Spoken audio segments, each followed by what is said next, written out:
All right, so as we come into the practice today, what our directional kind of assignment is this this horizontal, this kind of wide angle of the ribs, and also how it works out into the intercostals and the force of gravity when you spread the arms out and you use your bolster under your back.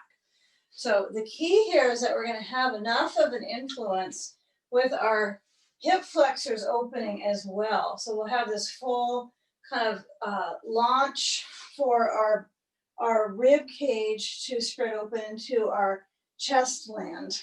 Okay, so thanks for joining me today, by the way. So take a block and try to lift up your hips so that when your hips are up, I know this has a little bit of core crunching to get here, but you can always put your head back if you get a little tired. But you have a little bit of a lift of your hips. They are tilted, they're supported. And then what you'll need to add to this one today is your belt. So I'm just going to pop my legs up because it's easier on my neck. And then you can lift up your head and do this as well. And you're going to take the belt across the upper thighs and buckle up so you have the legs in this supportive assignment. It's like the alignment assignments. That's what we're doing.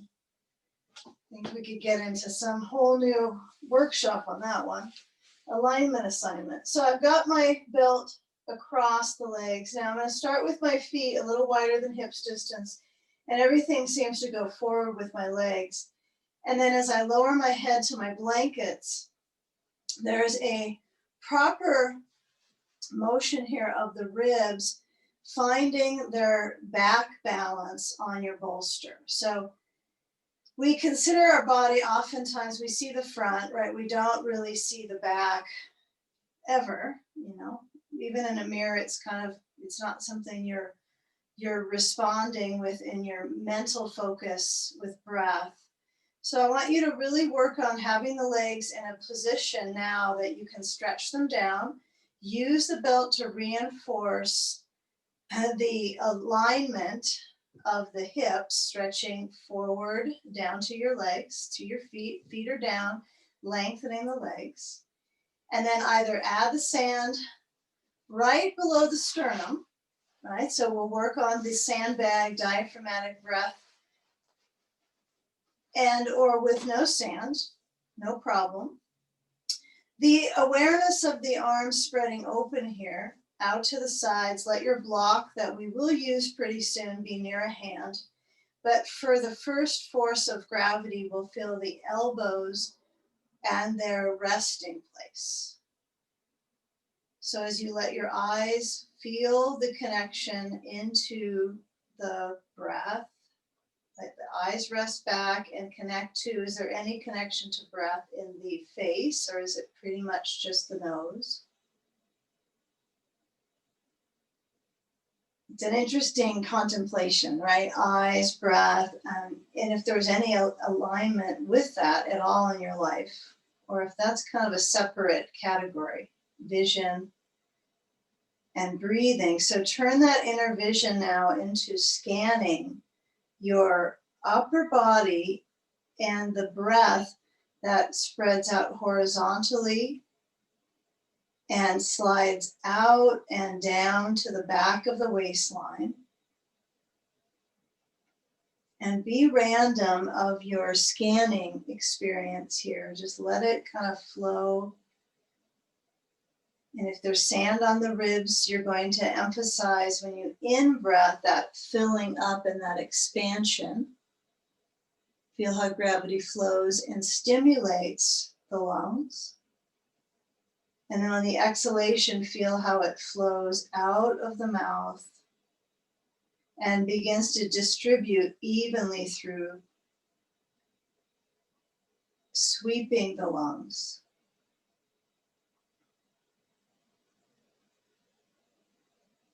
So take a few more moments in lung sweeper. Let the arch of the spine really facilitate that kind of jog through the ribs, the lung force.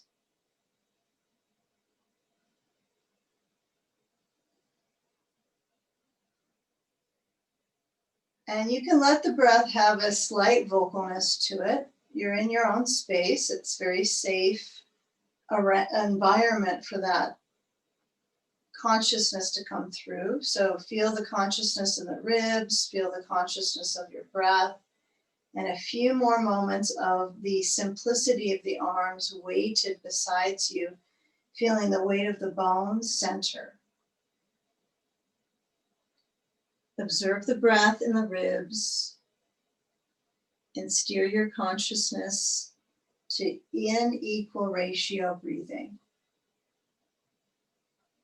Inhale is short and exhale is long.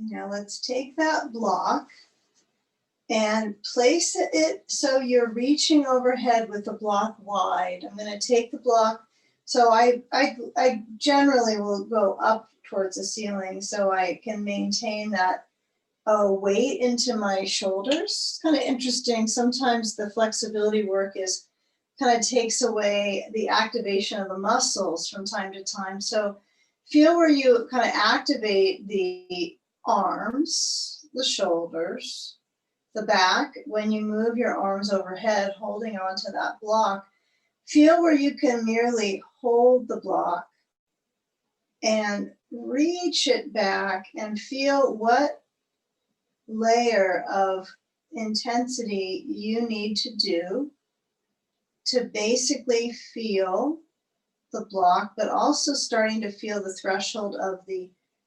shoulders. So even though your ribs, your back, your chest, your arms are with this block, you might feel the most in your joints, your shoulder joint. So I recommend that you plug into the ribs, right? You've got so many more ribs than you have shoulders.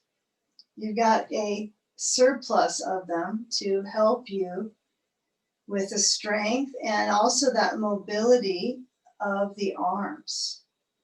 Okay, so let's move our block out to the side and we'll distribute the limbs so the arms flow open, palms relaxed, and slide the feet in. Let the knees feel where they're pointing up. And then if you have sand, you're going to slide it to the left side and the belt. Unbuckle and take that away. Try a Supta Baddha Konasana for a mini motion here. Feel the feet togetherness, feel the knees separateness, and then the core layer from the kind of the elevated belly.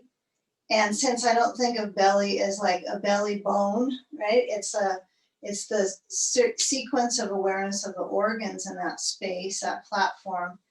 So feel the difference when the knees are apart.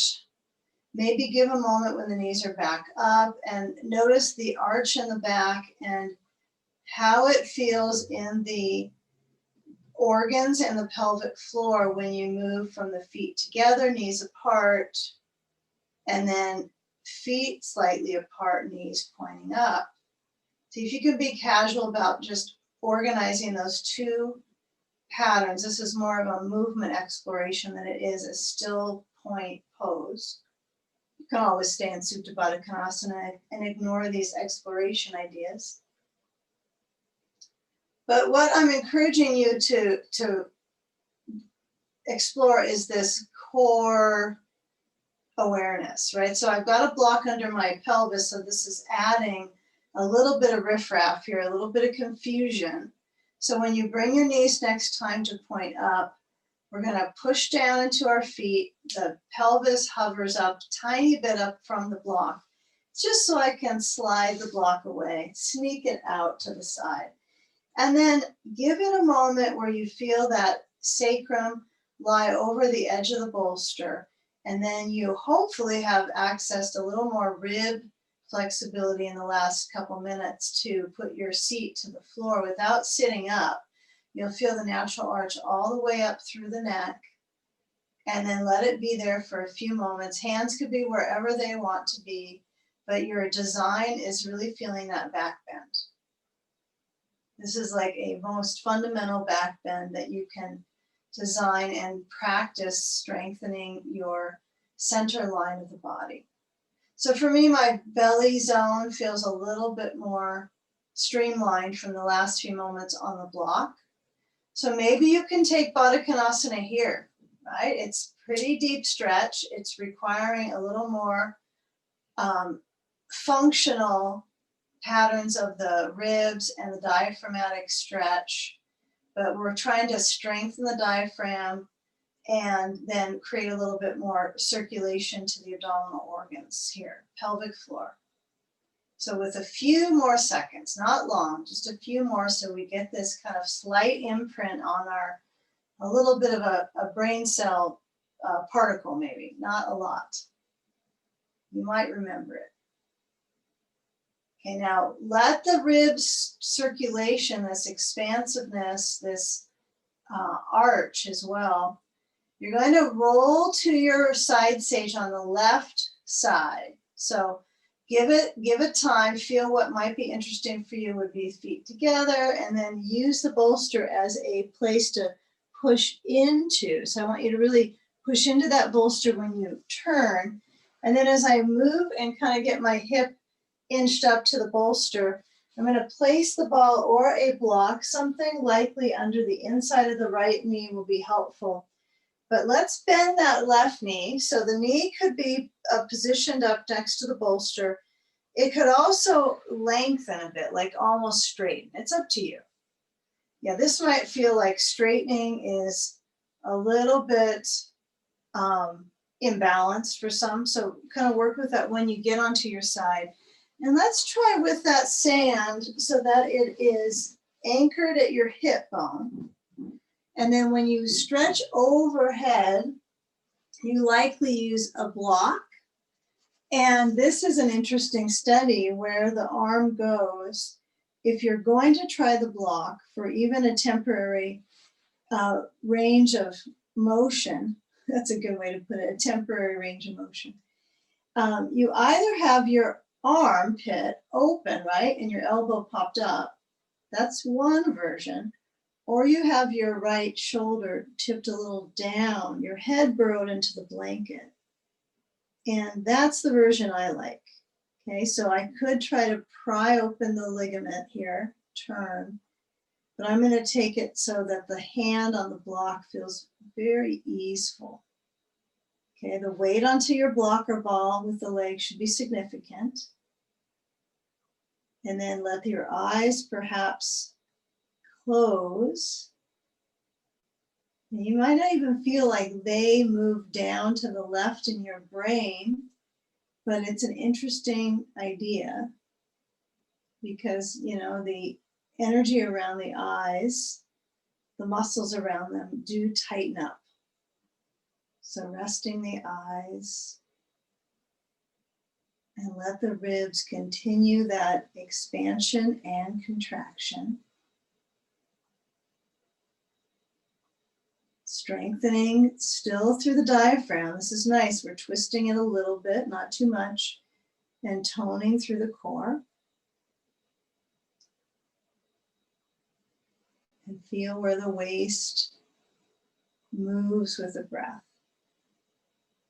Be simple.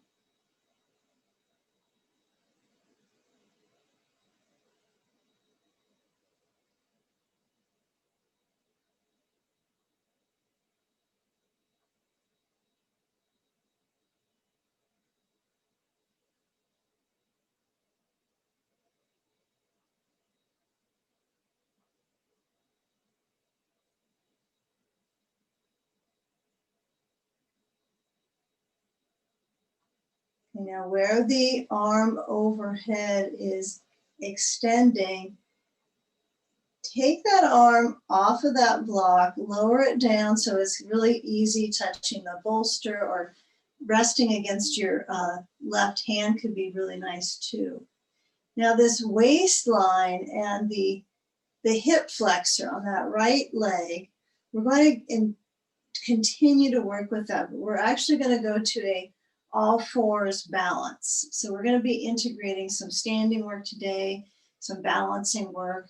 So when we get to that next, just notice how the right leg is tilted back, okay? So it's going to be no different, it's just that we're going to be balancing, right, on the left hand. So it's not a whole lot different than where you feel right now as far as the inner order of alignment, okay? So instead of multitasking your brain about this, feel if you can release and turn actually into your bolster. I like to kind of crowd my bolster with my body weight. And then as I use my hands to bring myself up, I'm going to let the sand, if I haven't already, tilted it off. And then as I turn to all fours, facing right over the bolster, you know, get a little feel here of your, if you need a blankie under your knee, place one. We won't be here very long. Okay, it's a moment.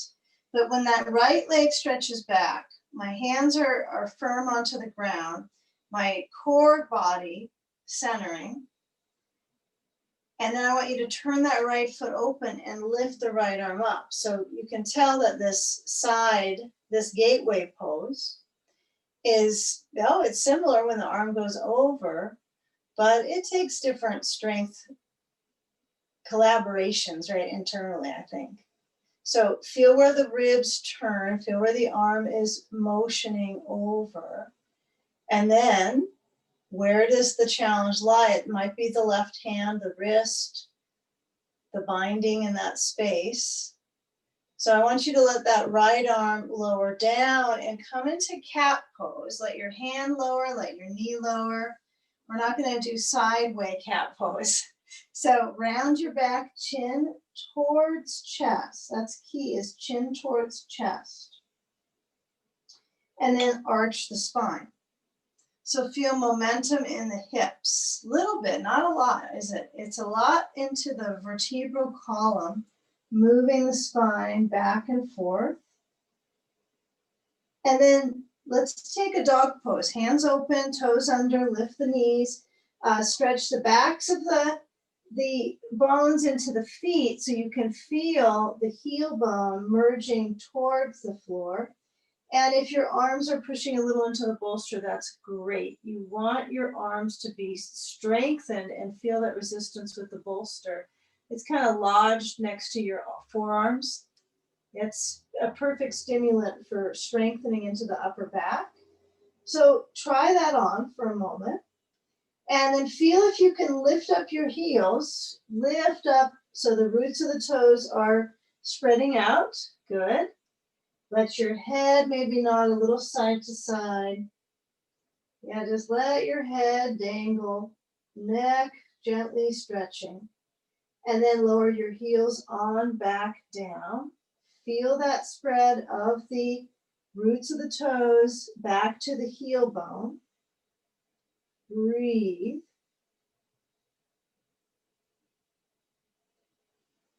You know, as you lower down the knees, okay, you're going to actually stretch into an up dog version right now. So hands are going to turn out.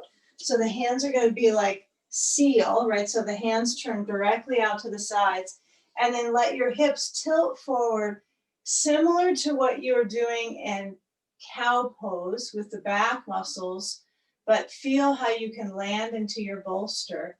And then notice how the legs can be relaxed. They don't have to be too close. You can try them very close and feel if that distracts your back and challenges you. I want you to feel like your back is kind of, it's elevating up. It's kind of seal-like, right? You may not be feeling like a seal, but movement in the spine. And then let the hands help lower you down. You're going to push. You're going to actually shift to side sage on the other right side. Well, your other right side, your right side.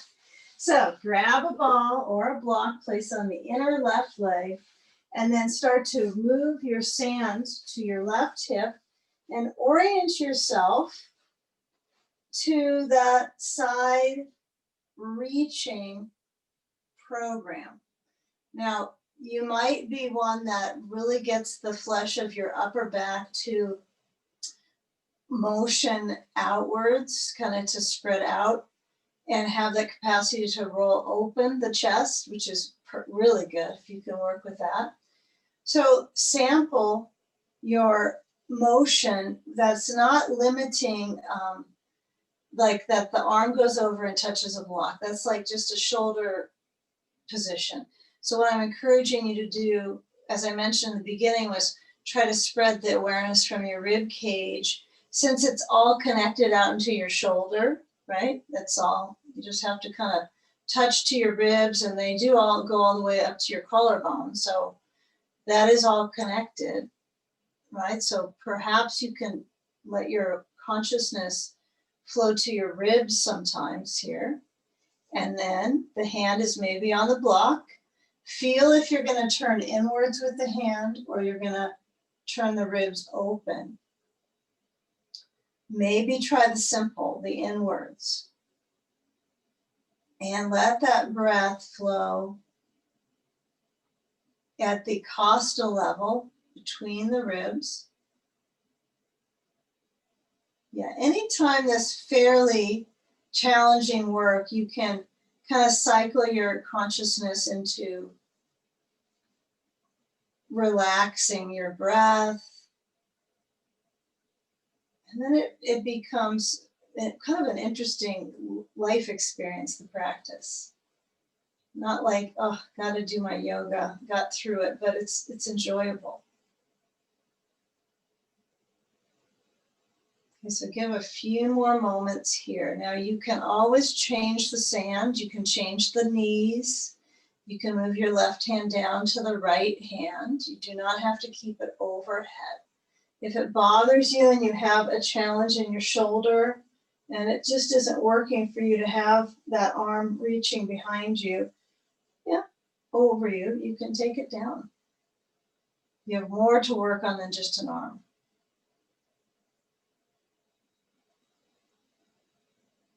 Okay, but that discipline of the coordination of your upper and lower body is the key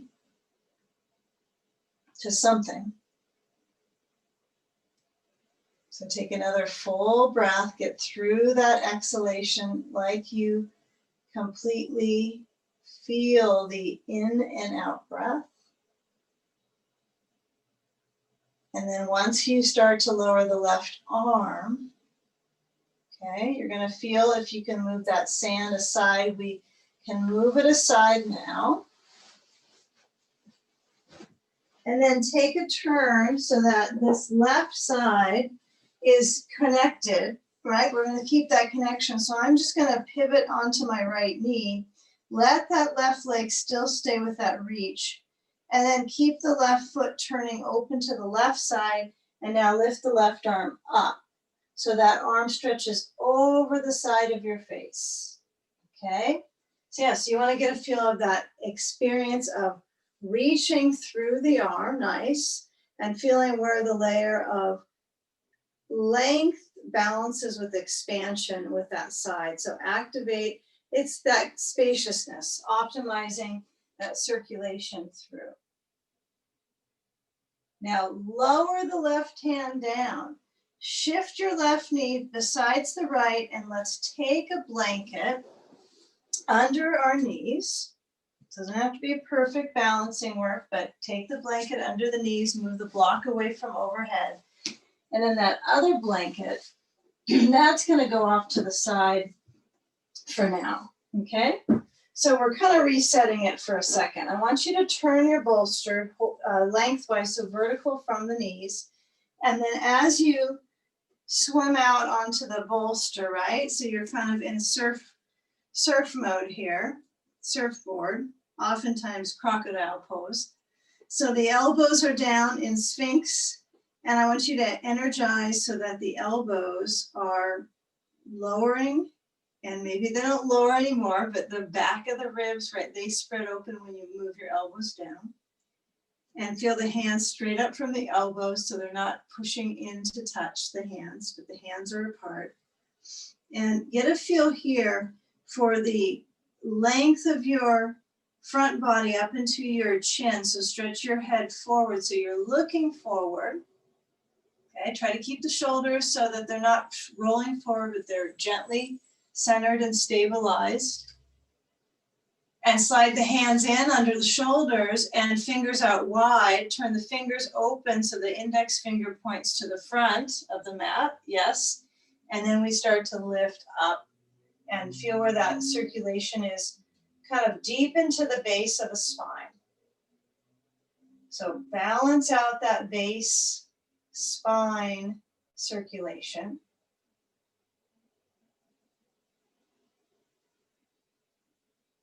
You might locate a bit of a pulse right at the belly zone. Feel the feet separate, but as the toes are under, I think they were separated anyway, but toes hook under, you're going to work your way to press down into your hands, but bring your elbows back so that your head lowers, and then you balance that migration of moving back to table, okay? So let's move our bolster, yet another item, off to the side yard, and get a couple blocks. And take a step into the right foot to a lunge.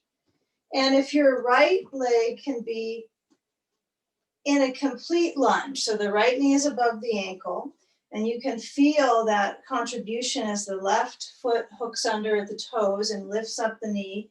And then as you stretch back through that left heel, feel here if you can move the right hand off the block to your right hip, left hand on the block, and twist the waist to the right side. So we're moving into a rotated lunge, right? So we're in a steady lunge, back heel is up.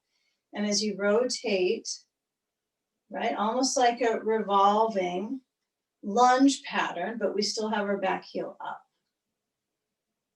Okay, so lower the right hand, but keep it with right leg.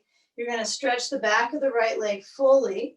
So you're in Parsvottanasana, right? You have your legs lengthening. So they're straightening out through the sitting bones, reaching back on that right seat. I don't feel my left sitting bone in its real proper pushback, but I'm going to try to anchor that left sitting bone towards the left heel.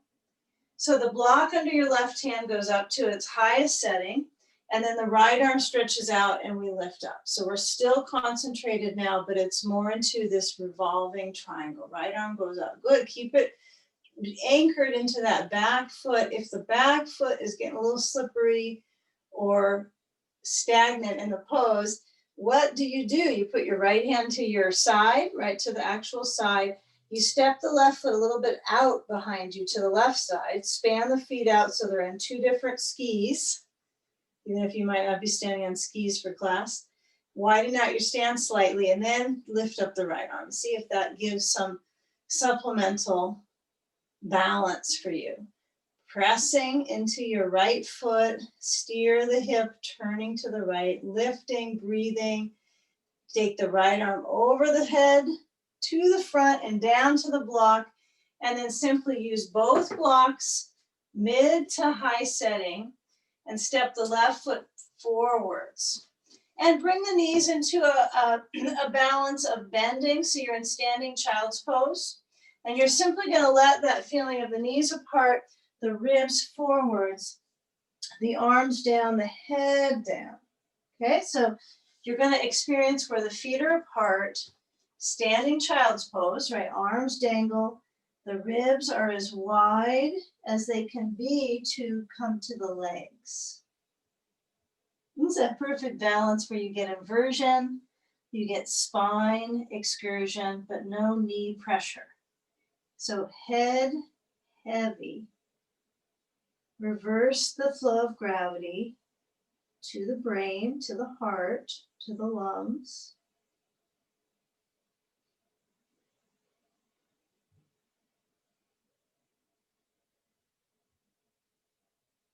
Fine-tune the weight of your head going down.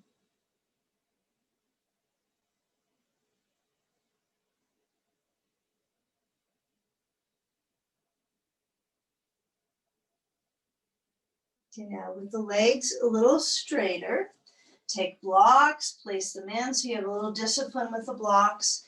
And then as you start to send the right foot back, I want you to go into that lower lunge again. So you have the knee down, and that left knee is motioning forwards, but the small thread of movement of the left knee forward is going to feel like kind of a significant sensation in the back leg. So notice small motions balancing in the belly, in the abdominal musculature, the psoas, the hip flexor, the right thigh. So if the knee down is convenient for you, or if the knee a little bit up, but once you balance putting that back leg into action, feel if you can create a kind of a unity between that calming state of I'm lengthening, it feels like I'm gradually letting go there, but then you have that activation, so you lift the bones and you can spread the circulation across the borders of the muscles, right? So you're trying to almost work on continuing to keep things connected, right? So, and there doesn't become this like, it's elasticity, right? Rather than inflammation. So working through that, because that's just going to be a part of that, the aging structure, right? So when I lift up that back knee and I stretch back in towards the heel, I want you to keep the left knee in a strong lunge, and then reach the left hand to your hip or your waist or to your sacrum and twist to your left. So you're going to turn your chest all the way to the left side. And the back knee is up, right? The back knee's up. The back heel is reaching. It's an active leg. But as you activate the back leg, you're not trying to get your heel to the floor right now with the back foot, the right foot. Turning, breathing,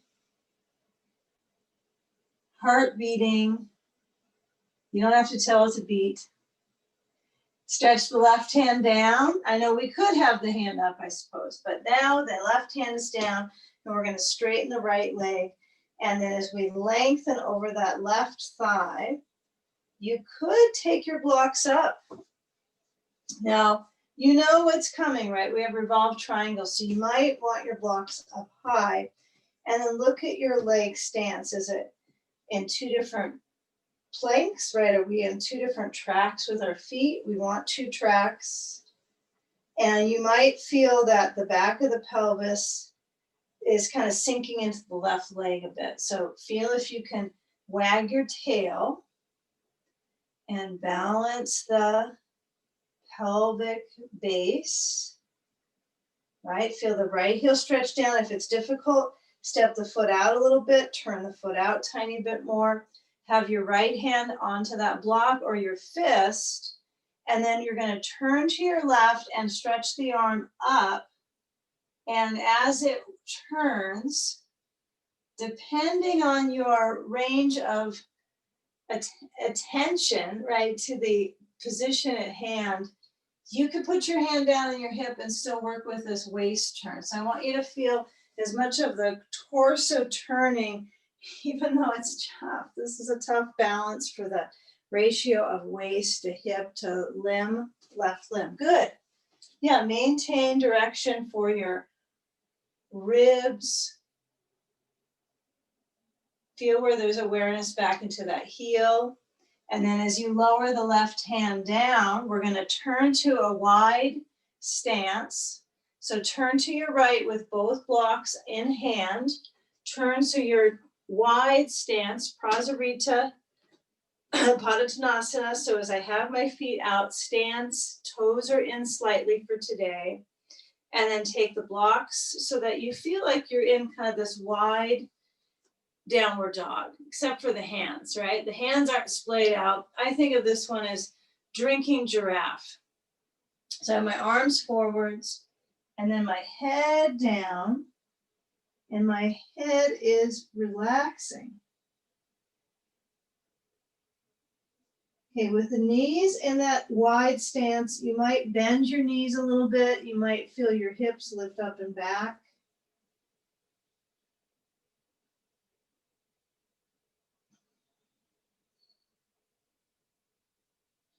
Try to get as full as you can in the pose, like fill up those gaps so that before we come back to our seated postures or our back poses, all those, this is like the wide patterns that you can co-create with your muscles, with the skeletal balancing. So feel that fullness. That's kind of a nice expression in this position, even though it might be a little spazzy, right? To keep that and maintain that balance. And then we're going to hunker down for a moment with this one. So you're going to take the blocks either in a little closer. This is up to you. You can take the blocks in. You can take your blanket into the center. And then if you can move your hands in line with your feet, and then lower down towards the crown of your head, not the forehead. We don't want to push into the brain and at the frontal lobes here. We want to bring the crown down. Okay, so you might add some height to your blanket. If this is the challenge, getting your head down, or maybe it's easy. If it's easy, you bring your feet in closer, right? If it's not so easy, you add some height. Maybe it's a block. And maybe your hands are on the floor. If it's really easy for you to have your hands down without blocks, keep them on the flooring and then try to pull your body weight a little bit forward and then feel a tiny touch down with the crown of your head. And it might be hands. Yeah, that's good, Cynthia. So the elbows have a sense of squeezing inwards. The hands have a spread, so they're apart. Right, of course they're apart, but the fingers spread out. And I suggest you feel where the sensation is on your wrist, the stretch of that part of the arm into your hand. So notice that spread, the fingers out wide. Head is where it is, wherever the brain is down, it's down, whether it touches down or it's in air.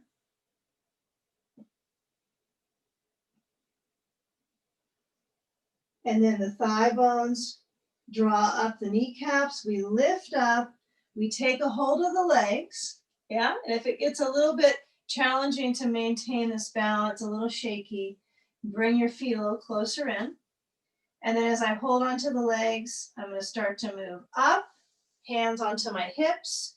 Actually come all the way up and feel the band of the thighs. Move the hip band forwards. Bring your arms up together at the palms. Blood pressure has shifted, so you've got to collect yourself here usually. Feet might be kind of sliding out. So reach that right hand over towards that left side. I won't be mirroring you. So I'm going to go right hand over to my left side, left hand on my left hip, stretch the right side of my body. Yeah, so let that right waistband, but remember the feet are basically parallel. And then bring the hands both up. Lift up your gaze to your hands. Breathe. Right hand to right hip. Reach over to your right side with the left arm and the waistband. Take a few moments here.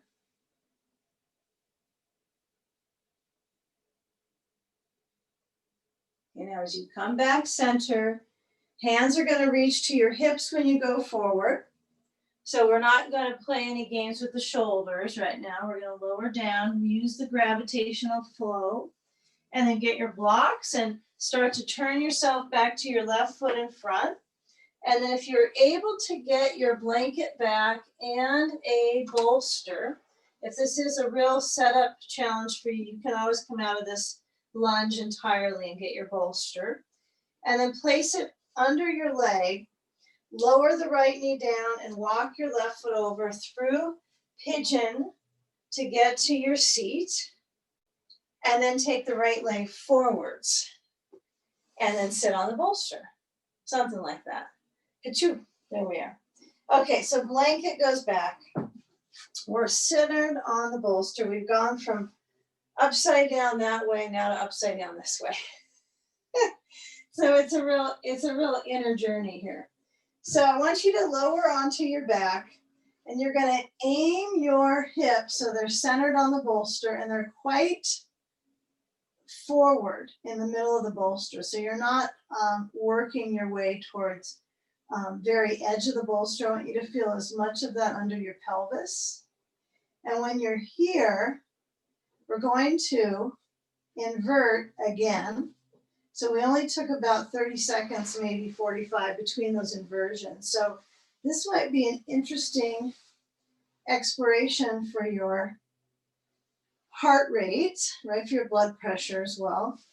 So I'm going to take the sand and I'm going to try to work on moving it to my feet. So I have to tuck my knees in deep and then bring my feet to the sand or the sand to the feet, whatever goes first.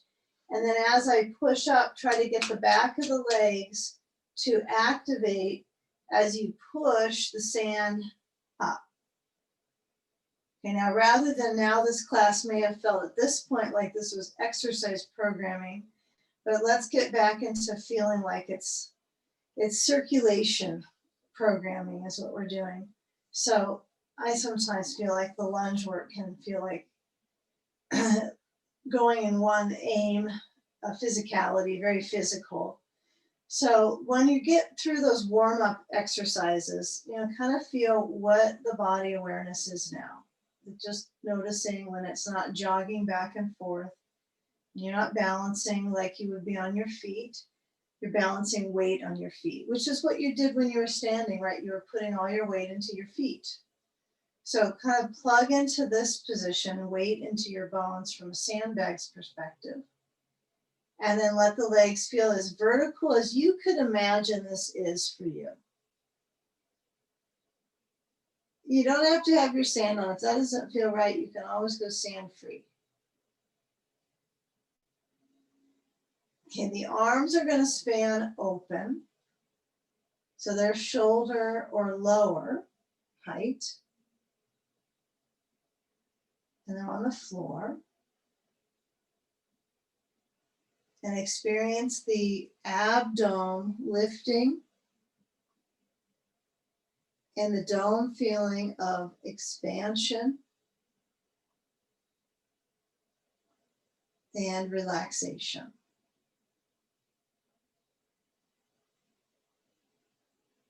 So there might be a little bit of levity and lift in the pelvis just simply because of the bolster, and that's something to study, that it is not a natural height that you're on, right? You don't experience this without adding something to your pelvis to get your height up.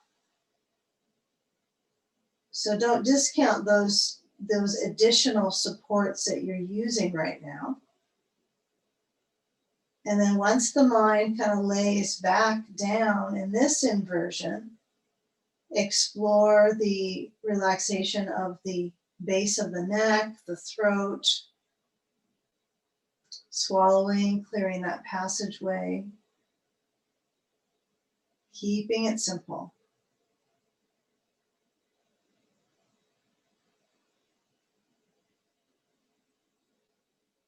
Now, if the feet are indeed in that flexing pattern, we'll start to bend through the knees, and what we're going to add is our belt. So those that have the sand are going to need to get rid of the sand and then get a belt and add it to both feet, right? So I'm going to put my belt around the feet and push them up. Okay, now this is an interesting play on the direction, but I mentioned a few moments ago about the neck circulation, just kind of noticing what's going on at the top of the back. So now when you lower the left foot down, I want you to let that weight of the leg simply go. And then feel when you have that belt, we're going to connect the belt. So we're going to make a loop, and that's going to go under the right foot and make that loop wide enough that you can angle it to the occipital ridge, right? So that's going to be that whole line that is the top of the trapezius. Basically, it feels like the center of your skull. And likely it's a little bit lower, but we'll call it center bone. So it's a bone, right? So we got to feel like, okay, I've got my melt into the center, into that bone. It kind of sticks out, right? And you can feel that that gives the stretch into your neck. So give a try with the belt to the foot. And if that kind of gets the leg steeping, like it's very full of circulation now, it's flushing, your foot gets cooler, right? Except for the foot pushing into the belt, that might not make your foot feel really cold, but it's certainly going to flow the blood flow back to the vital organs. So sand on the left leg can be really nice here. So feel where your sandbag is. Maybe it's overhead. Maybe it's a little bit of a journey to get that sand to your leg, but give it a try. And then as my head lowers back onto the belt, I've got to adjust that belt so it works for me, right? So I don't want it too tight. I want to feel like my head can relax back into it. Arms are open. Breathing slow.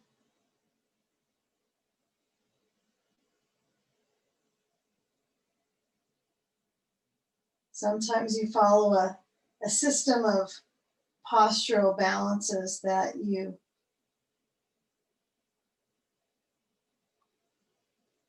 relax into, right? You don't necessarily have to study them exactly why they go one to the next, but this is a layer and sequencing for circulation and kind of identify with the intense kind of circulatory experience right now in the leg. Although it's interesting, it's an extremity that's doing the work of returning it back to the heart, but it's a little bit challenging sometimes to study that, but that is what we're basically doing on a science level. It's pretty basic self-care. Put your leg up, let the lymph drain, intensify the flush of the lymph. Now, once it is like a hamstring experience more than it is this circulation experience, that's when you might want to do a little bending of the knee because it could actually intensify after a minute or so.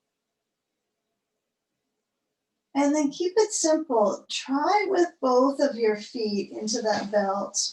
Sand away, hold the back of your head, keep that belt on, lift the left foot up. Now, it's a lot shorter right now as your experience because you really were only using it for one leg. So when I lower my right foot now, let the right leg go down. Feel that deep stretch of the left leg. It's fairly intense. It might be less for you on one leg than the other. So if that's so, reset the belt, the mount for the pose so that you're finding equilibrium. So if this side is a little bit easier, right, and you hyperextend, you notice those things, you might want to find a way to get that belt at the back of your head so you feel some support. Now the sand on the right thigh is important. If you have it on the first, take it to the second one.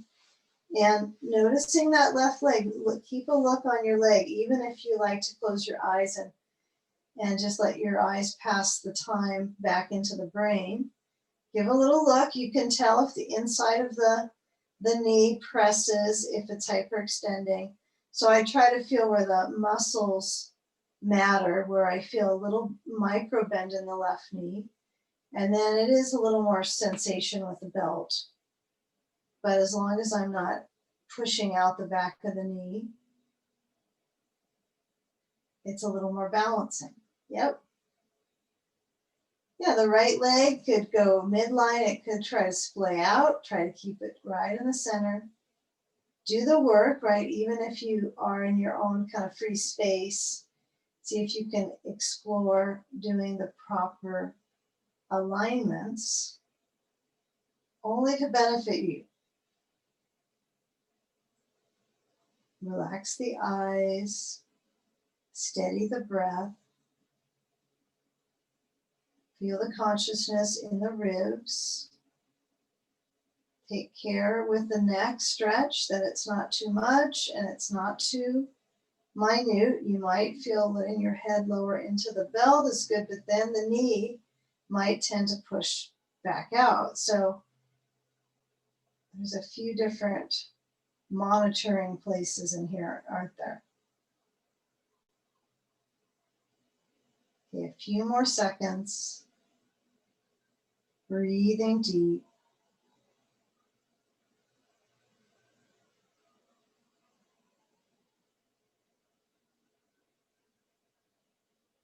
And with that massive leg experience that we've been doing, let's give them a little bit of a pause. So I'm going to slide the belt off the back of my head.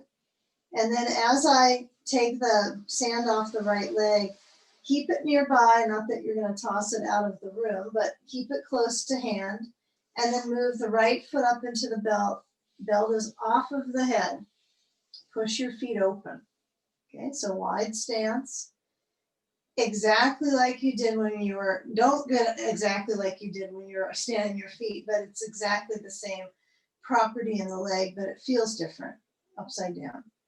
But the awareness and the assignment of awareness internally has some similarities, but the legs are in this version of reversing gravity's downward pull. And I feel it in my, when I'm standing, even though I might not consciously feel my knees working, that does put a burden on them. When you're standing, there's a burden, and there's also there's a activation of the muscles around the knee. So here, can you push out into the belt? If it's really easy for you to have this width, don't take it necessarily wider because you can, but I want you to feel where the legs are in that sweet spot of getting the core to balance. So I'm going to push my feet a little forward. I'm going to still keep that co-balance of activating my knees to bending a little bit, but I don't want you to swing the feet overhead, right? So we're not in plow at all, no plow pose. We have that sweet spot of verticality and extended outwards, stimulating the abdominal muscles. Okay, now feel the knees like they're trying to turn out. So try to find that resistance at the belt. The knees are trying to turn out a little bit. The feet are slightly rotating. They're not in a Supta Baddha Konasana foot, but you feel that resistance. Okay, now bend the knees. So if the knees were being stared at, they're not turning in, right? They're center, they're moving a little out, and then bend the knees enough so you can reach up to the belt that's closest to you and slide the feet together. Push them forwards, forwards, forwards, stimulate the tummy. Hold the belt with the elbows wide, so you are working the sequence, right? You're working the strength. Be careful that your back muscles are safe here, so you're not overly arching. And then bend your knees together, they touch, and then reach up to the belt and take it off your feet and grasp onto a ball or a block. I'm going to go with the ball between the knees. Either is fine, between the knees. And then squeeze into it in a basic sensitivity so that you push into the block or ball and you have space at your low back this way. Okay, so spread out the arms so they're straight open and bring your knees to the right and feel the natural glide of the hips and feel that crossover knees to the right. Maybe they touch to the block. A block is really good to have right on the side of the bolster, each side. So I'm going to put my blocks up to the mid height, and you might want the lower height because I think it could change with your height, your length as well. So you'll have to figure that one out, but the knees are to the right side.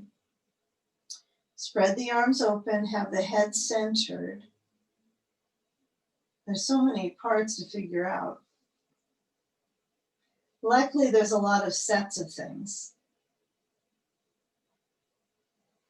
Okay, now I want you to push that right knee, the right thigh up into the left with that object between, and then keep that counterbalance as you squeeze and move your knees over to the left side. So we just keep going. There's no stop in the middle. And as you flow the knees to the left, be cautious of the jam of the knees. So I want to feel like my legs are gradually getting a hold of that object between them, but it's not calculated to go more pressure, more pressure. Find what's a natural balance for your knees touching the blocker ball, not the knees touching each other. Now head turns to the right. Feel the ribs moving. Come back center. We're going to go one more on each side, so you'll have the opportunity to make sure that your neck is relaxed and your head rotates to the opposite side. And one side might feel a little bit more easeful to flow the waist into the hip and across into the leg.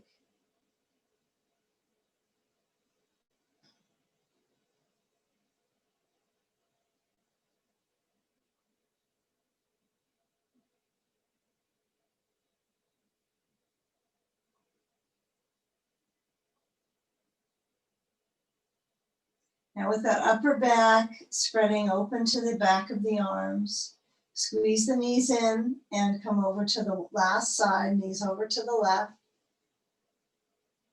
Ribs open, especially when your head turns to the right. But you can span the arms open. It's like, what can you do with simple directions? Observe the breath in the side ribs. Try to steer your consciousness from the rib cage to the hip chamber. I know it can't be called a hip cage. It just doesn't vibe with our consciousness for some reason. Even though they feel like that sometimes. Come back in center and have the hands on your bolster, knees to the chest. If you have a heavy block, like a wood block, be a little careful so that block doesn't fall on you. But if you have something light, that's always preferred for this one. Knees to chest, and then push the bolster forwards, away from under your tush. And then it's close to your tush, but it's in hand's reach. So it's not so close that you have your rear touching the bolster. I want you to push it enough forward so your fingertips can touch it, and lower your feet on top of the bolster. And then as your arms are down by the sides, turn the palms open and feel the shoulders move back. Okay, so let's get a belt. Okay, all these things. And we're going to add the belt, and we're going to get a little levity in the hips. So just lift up your hips, slide the belt across. If it's all kind of wadded up and it's a double belt, it's in a loop, that's okay. It's not going to, it might feel better if it is doubled up, so you have a little bit more reinforced hold.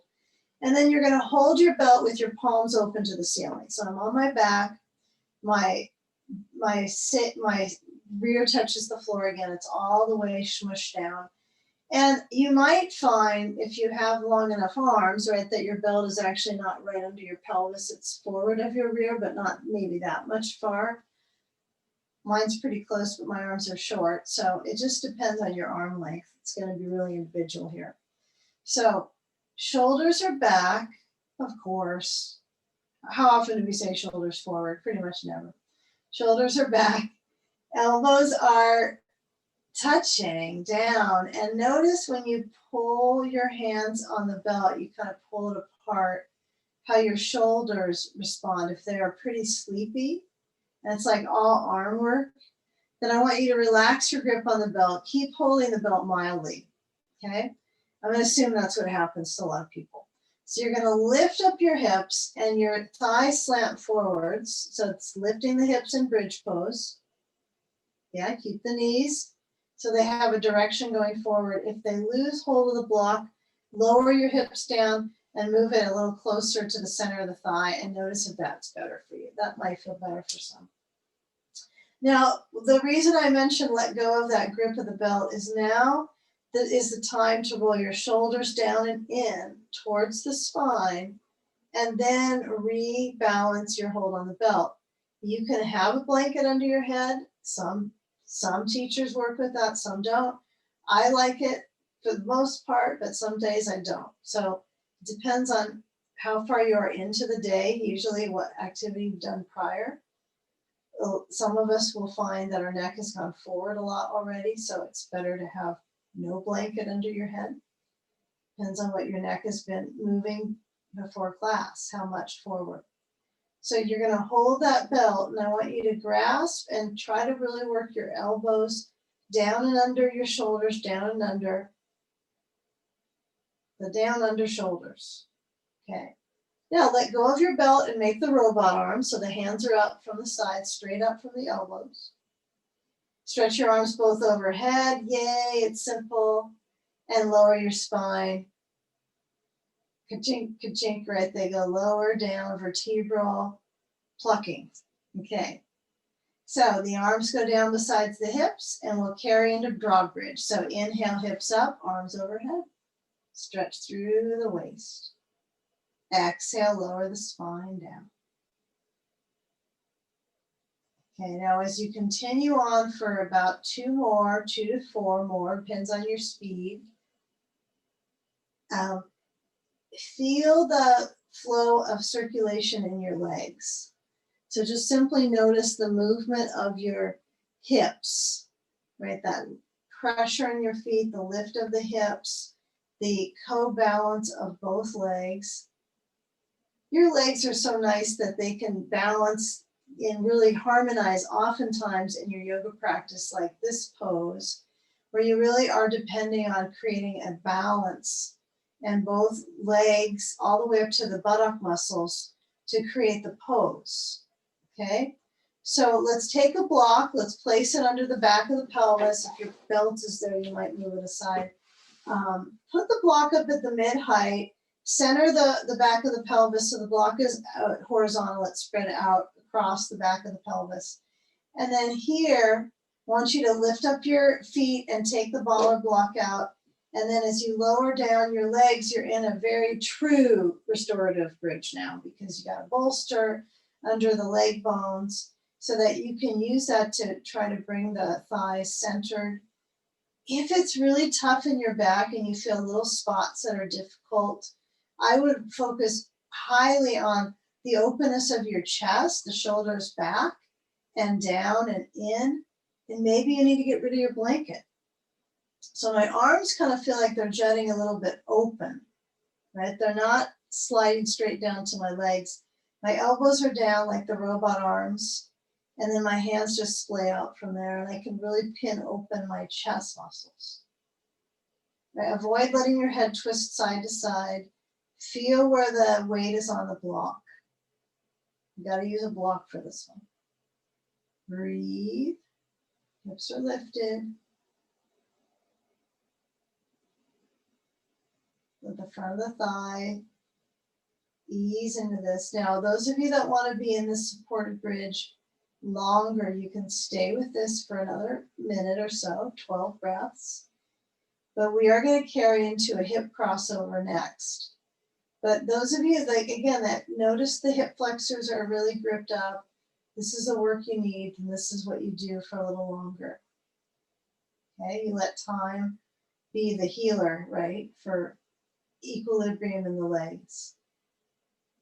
Okay, now those of us that are going to move along, I suppose that means me, you're going to walk your feet up to your bolster and push down to the feet so much that when you lift up your hips, it's pretty easy to slide the block out. Okay? Block goes away, spine lowers down, and then as you let the spine center, you're going to move a blanket in under your head if you don't have one for the last pose, and then push your bolster to your left side of your mat on the side journey. Okay, let the left leg lengthen down, lift up the right leg with your hands behind it, and then hold on the back of the leg and rock it from side to side. But feel like you're gripping your fingers behind the right thigh, and you're trying to shift into your back hip. Okay, so I'm going to actually push and move my leg over to the left, and then reach my left hand on the outside of the knee and stretch that leg over to the bolster. So I'm actually trying to really be specific about my hip intensity. because we're not doing a lot of hips today, but I want you to, when we do them, you get them. So add a ball to the sacrum. If you don't have a ball, the block is suitable, right? It's not maybe as friendly in your sacrum, so you might go without that. But I'm going to move that ball to the sacrum, so at that very base of my spine, that curve right before the buttock is a good spot. And then you'll place your sand on the outer right thigh. Sand or no sand, blanket addition on the bolster might be important for your balance, for your alignment. And then stretch your right arm so it either goes open or it bends and kind of has a curve. You might want to create a curve arm for this one. Let your head roll to the right. Feel the muscles in the neck. You can always touch them too, they are yours.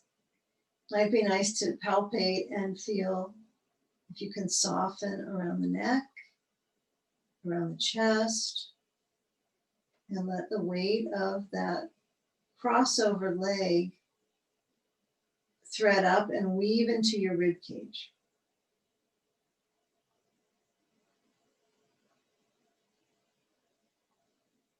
Let's give it about another maybe minute here, so we get a couple good hip crossovers. If it nags you at all, you might bend your left knee a little bit more and see if that causes some balance. It could cause better balance in your hips.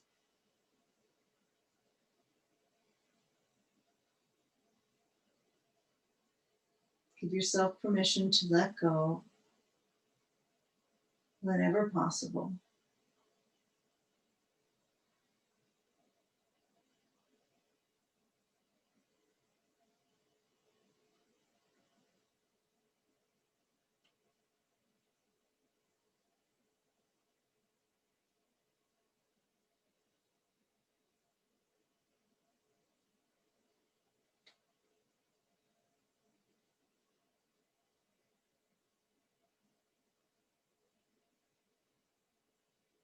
Now, if you have a ball, you're going to move it aside first, and then you're going to move that sand.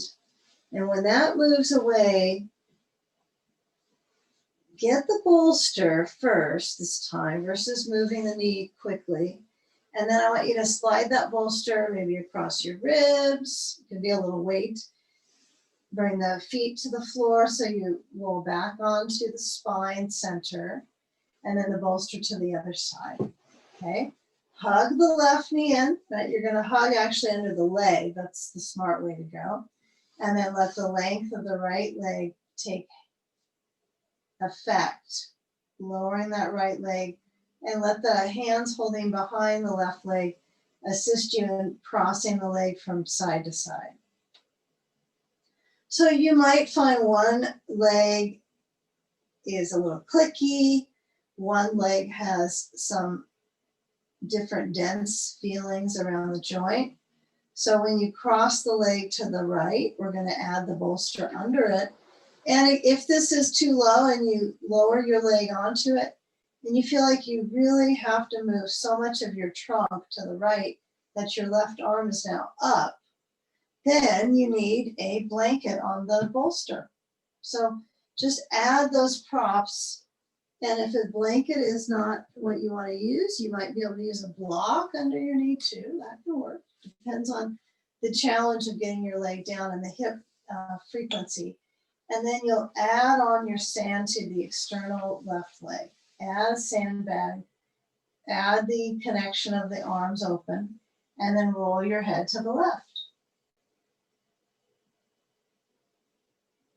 Yeah, feel what satisfies your hip. And then if it's pretty comfy on one side, maybe this is the comfiest side, who knows?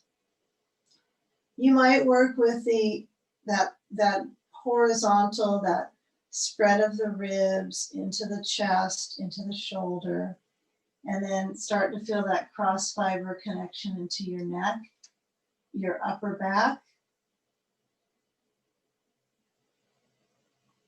Let the eyes rest.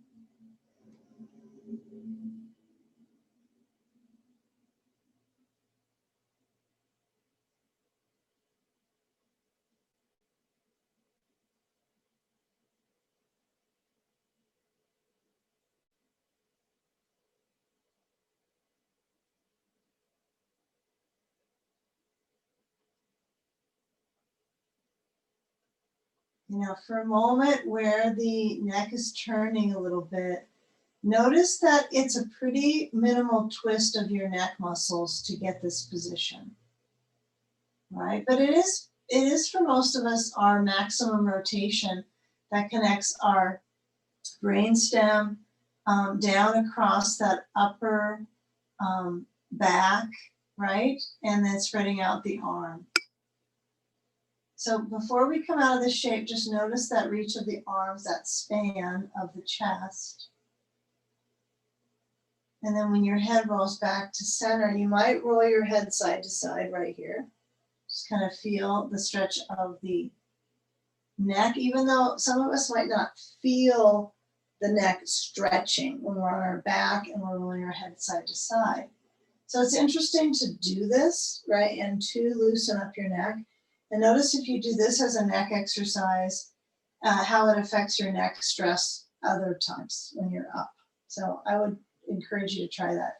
So as you slide the sand aside, we're gonna move our body back into that center piece, and we are going to roll up and take a final seated pose before we come into Shavasana. But I want you to get a feel of the back of the pelvis here, the hands on the front of the thigh lids, so they're at the top of the thighs. And then as my feet scoot a little forward, so they're not tucked as high to my seat as they can, they're scooting forward. And I want you to push into your legs, scoot your feet as far forward as they can go with your ability to still keep your hips lifting with the strength of your legs. So I want you to feel your feet pretty well forward, hip bones up, frontal hip bones lifting.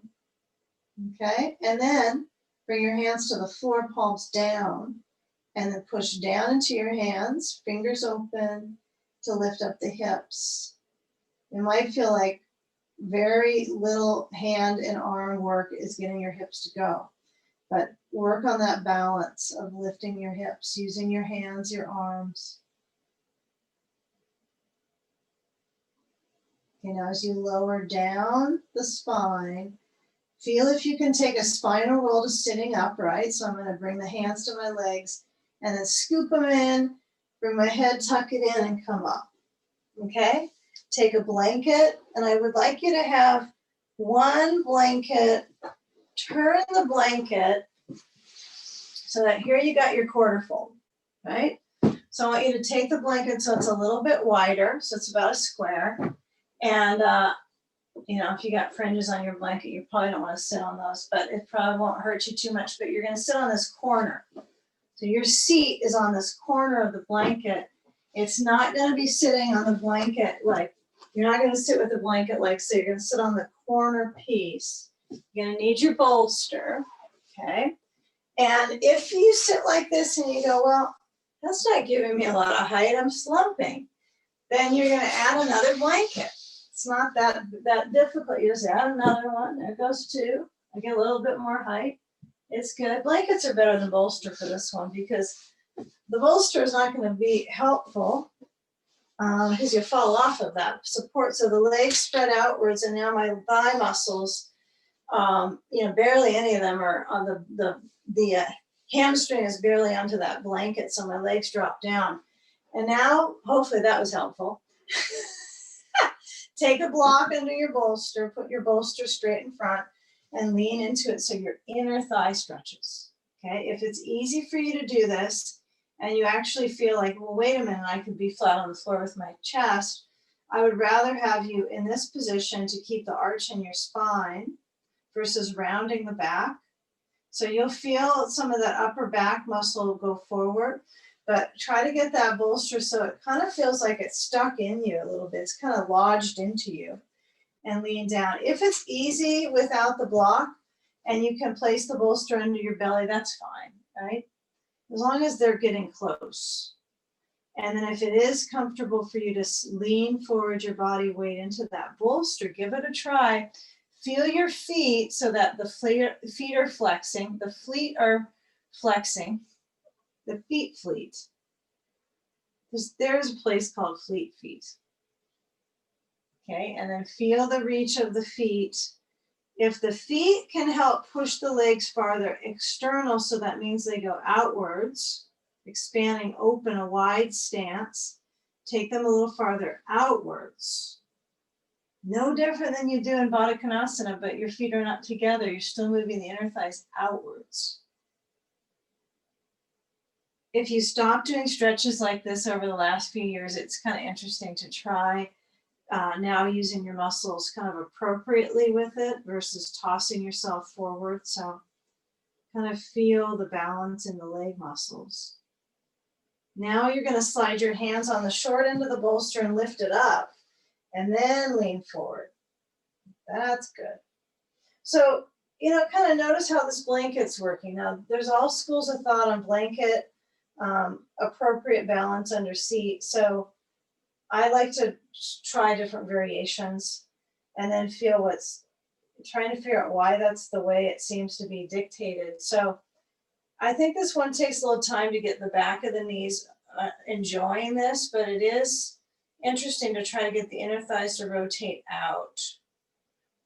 I think when the blanket's across, you tend to roll into it and use the blanket a lot for your balance. So feel through your feet.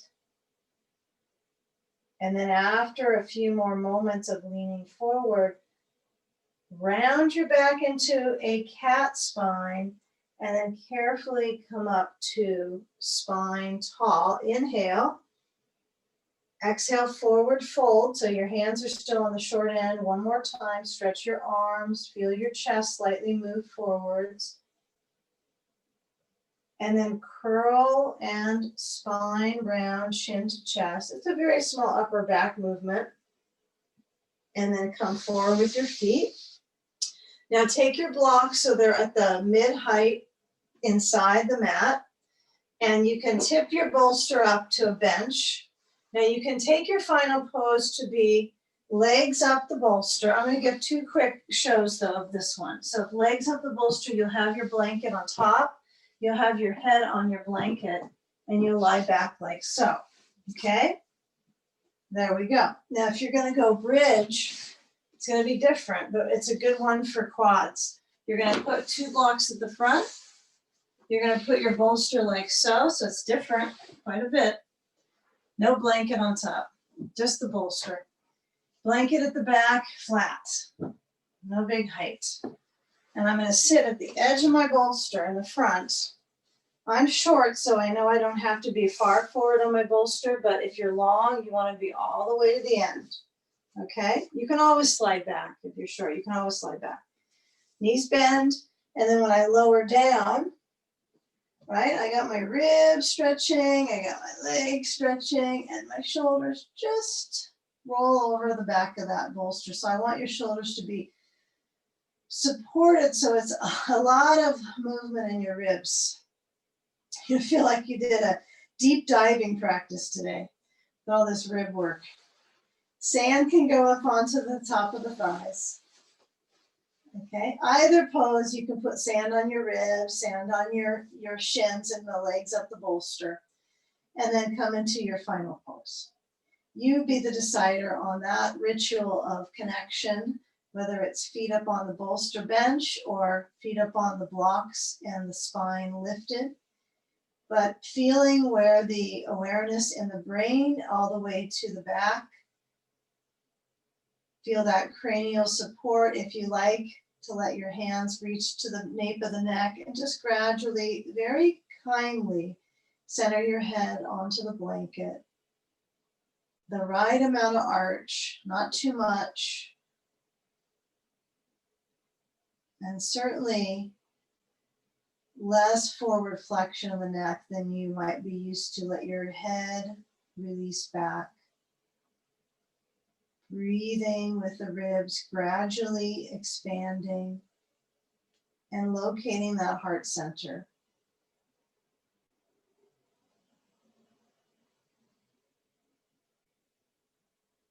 Guide your focus internally. And then from that visceral connection, where many of my sessions are pretty visceral, right? It's a very physical discussion. But noticing in the mind's eye how the practice affects your attention, your awareness, your ability to be soft and surrender. It's a continuing practice. It doesn't end with a class.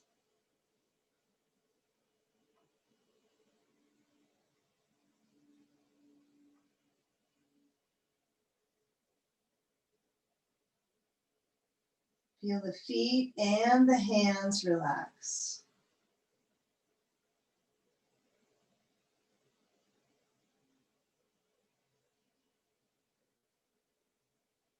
Now with the eyes closed,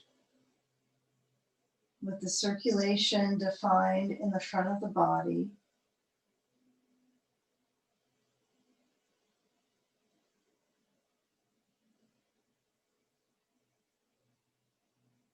we're going to start to slide any sand that we might have in the front, usually where it is.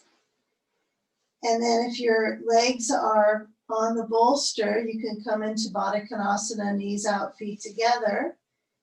And if your feet are on blocks, you're going to walk your feet in so they're on the sides of the bolster and slide back. Right? So you have to be a little cautious here on that slide back, because you slide back and push your feet down, knees pointing up, and then push the bolster down.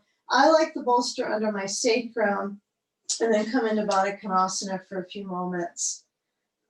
It's nice to keep that grounded element in the pelvis. And then after a few moments, you can then bring your knees back to point up and slide the bolster all the way forward so it's not under your seat at all. And then let your feet come back to Baddha Konasana. So we've all probably met in some sort of Konasana. Konasaners. So steep the legs. Bring your knees to point back in towards each other. Hug them into your chest. And any sand that's on you is off you now, and roll to the side.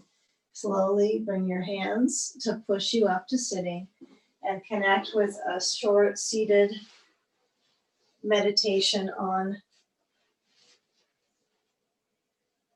centering of the heart, down into the belly brain, and lift up your hands in front of the heart. Lower the head down to your heart center and surrender there. Inhale, receiving wellness, and exhalation, bowing into your heart. May you be well, may all beings be well. Namaste. Thank you.